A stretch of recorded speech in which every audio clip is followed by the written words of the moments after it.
তো আমরা আবার ওই সেই সাইড বাই সাইড ফ্রিজটা দেখতে চলে এসেছি। সেটা পিসিবিটা খুলেছিলাম, পিসিবিটা লাগিয়ে দিলাম। আর যে ফ্যানটা, এই ফ্যানটা নতুন নিয়ে এসেছি, এই যে সেম টু সেম ফ্যান এটা। আর এই ফ্যানটা হচ্ছে সামনের ফ্যান, এটাও স্যামসাং কোম্পানিরই,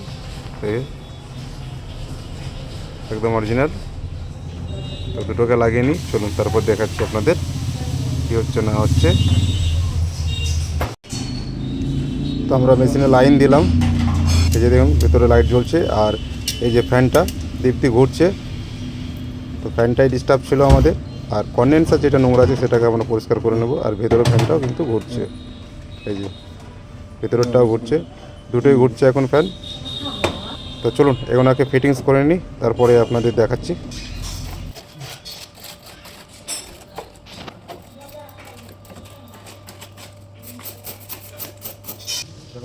কন্ডেন্সার আমাদের এখানে পুরো পরিষ্কার হয়ে গেছে একদম।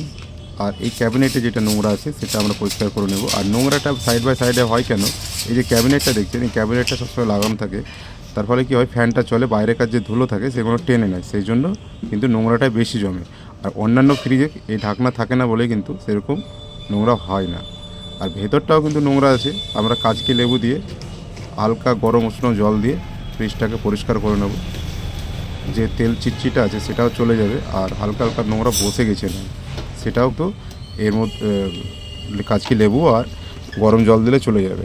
আর তার সঙ্গে যদি খাবার সোডা পাওয়া যায় তাহলে কিন্তু আরও ভালো হয়। এখানে যেহেতু কাস্টমার বাড়িতে খাবার সোডা ছিল না, তো আমরা এই লেবুর জল আর গরম জল দিয়ে করে নিচ্ছি বস।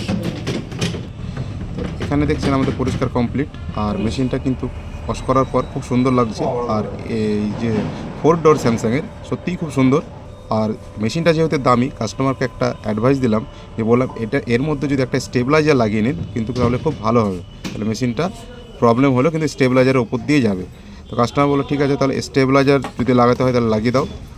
তো আমরা স্টেবিলাইজার নিয়ে এসে এই যে দেখতে পাচ্ছেন স্টেবিলাইজার এখানে লাগিয়ে দিলাম, গোদরেজ কোম্পানির 190 থেকে।